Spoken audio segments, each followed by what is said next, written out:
You see, when I was at the community garden, I heard Gardener Mary talking about how the garden needed money to make it even better so that people could have food. I thought about that and came up with an idea. Remember how I love to fly kites? Well, what if we had a bunch of people get together and have a kite fly-off? I kind of made that up, but it just means see how long you can fly your kite. Can you imagine? Hundreds, no, thousands of kites flying in the air.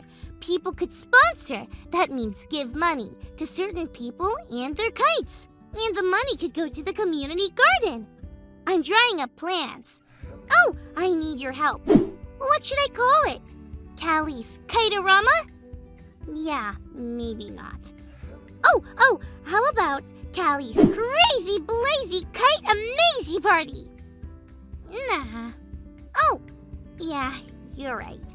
That's not it either. How about Callie's Kite Extravaganza? No, that's not it either. Wow, I can't even come up with a name. Maybe I can't do this at all. Maybe a kite fly-off isn't such a great idea. Maybe there isn't anything I can do to help the community garden raise money. I gotta think about this while we hear today's Bible story. It's time for today's Bible story. It comes from the book of 2 Kings, chapter 5. This story begins with a man named Naaman. Naaman was a great general in the army of a place called Aram, but he was very sick and in a lot of pain. He heard that there was a man somewhere in Israel who could heal him. Because Naaman was an important man, the king of Aram sent a message to the king of Israel. He asked for help to make Naaman all better. The king of Israel was very confused and thought this was all some kind of trick. Elisha heard about the message, and he knew right away that Naaman was looking for him. Elisha told the king to settle down and send Naaman to him. So Naaman, the great general, rode with his horses and chariots to the small little hut that Elisha lived in. Elisha didn't even come out to greet Naaman. Instead, he sent a servant to tell Naaman to go take a bath in the Jordan River. Naaman was mad because Elisha didn't come out to see him. After all, Naaman was a very important man.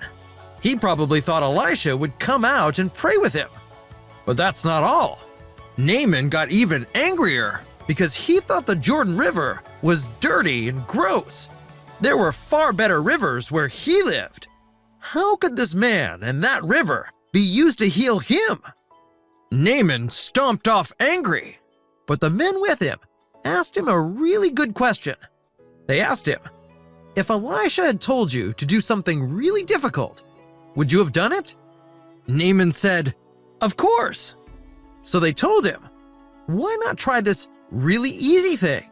Who knows? It could work. That made sense to Naaman. So he went and took a bath in the Jordan River, like Elisha said. And he was healed. Naaman thought that the Jordan River and this man from Israel in a small little hut couldn't possibly be what God would use to heal him. But Elisha knew God could use anyone to do anything. He knew, I can be used by God. Well, friends, I wasn't sure I could help the community garden with my kite-off idea, but that Bible story was just what I needed to put the wind back in my sails. Or kite. I was struggling with a name, but it was right in front of me. Callie's Kite-Off for the community garden. I like it. I just finished the sign that my mom said she'd have printed and copied and posted everywhere. Check it out. I hope people come. We did it! Callie's Kite-Off is a hit. Gardener Mary said we raised more money than we needed to make the improvements to the community garden. Just think of all the fruits and veggies, all the food that will go to people who need it. And God used me. and a kite to do that. I guess our big idea is really true. I can be used by God. That means you too, friends. Do you have any great ideas about helping others? I bet you do. Remember, you're not too small to make a difference. Thanks for learning and growing with me. It's been so much fun. See you next time. Okay, here we go. And up, up,